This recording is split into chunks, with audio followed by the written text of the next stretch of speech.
অন্নপূর্ণা ভান্ডারের 12 পাতার তথ্য নিয়ে কি করবে শুভেন্দু সরকার? সামনে আসলো আসল তথ্য। অন্নপূর্ণা ভান্ডারের 12 পাতার ফর্মে এত তথ্য কেন?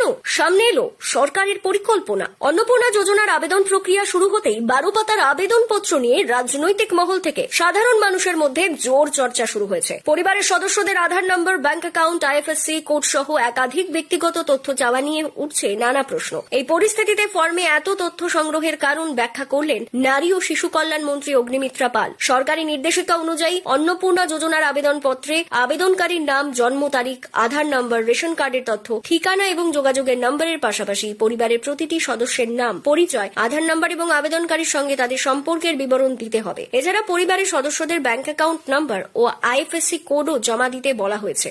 এ প্রসঙ্গে অগ্নিমিত্রা পাল বলেন, যা যা তথ্য চাওয়া হয়েছে সেগুলি আপনারা দিয়ে দিন। গত 15 বছরে পুরুষরাও লক্ষ্মীর ভান্ডারের সুবিধা পেয়েছে, অথচ সেই প্রকল্প মূলত মহিলাদের জন্য ছিল। এতদিন ইচ্ছাকৃতভাবে সেই বিষয়গুলি খতিয়ে দেখা হয়নি। প্রসঙ্গত, গত বুধবার অন্নপূর্ণা যোজনার ফর্ম প্রকাশ অনুষ্ঠানে মুখ্যমন্ত্রী শুভেন্দু অধিকারী দাবি করেন, পূর্ববর্তী সরকারের আমলে লক্ষ্মীর ভান্ডার প্রকল্পের সুবিধা বহু পুরুষও পেয়েছেন। সেই সংক্রান্ত তথ্য নথিও তিনি প্রকাশ্যে তুলে ধরেন বলে দাবি করা হয়। এরপর থেকে বিষয়টি নিয়ে রাজনৈতিক মহলে নতুন বিতর্কের সূত্রপাত হয়েছে। অগ্নিমিত্রা পালের অভিযোগ, এতদিন সংখ্যালঘু পুরুষ ও বহিরাগতরাও লক্ষ্মীর ভান্ডারের টাকা পেতেন। সাধারণ মানুষের করের টাকাই প্রকল্প চলে। আমরা চাই যাদের প্রকৃত প্রাপ্য তারাই যেন এই সুবিধা পান। মন্ত্রী জানান, আগামী 3রা জুন নবান্ন থেকে আনুষ্ঠানিকভাবে কয়েকজন উপভোক্তার হাতে অন্নপূর্ণা যোজনার সুবিধা তুলে দেওয়া হবে। সেখান থেকেই প্রকল্পের আনুষ্ঠানিক যাত্রা শুরু হবে। ফর্মে বিপুল তথ্য সংগ্রহের কারণ ব্যাখ্যা করতে গিয়ে অগ্নিমিত্রা পাল বলেন, আপাতত আয়কর সংক্রান্ত বিষয়টি যাচাই করা হচ্ছে। পাশাপাশি ভবিষ্যতের জন্য অন্যান্য তথ্যও একবারে সংগ্রহ করে রাখতে চাইছি। আবেদনকারীদের অনুরোধ করব, কোনো অসত্য তথ্য দেবেন না, কারণ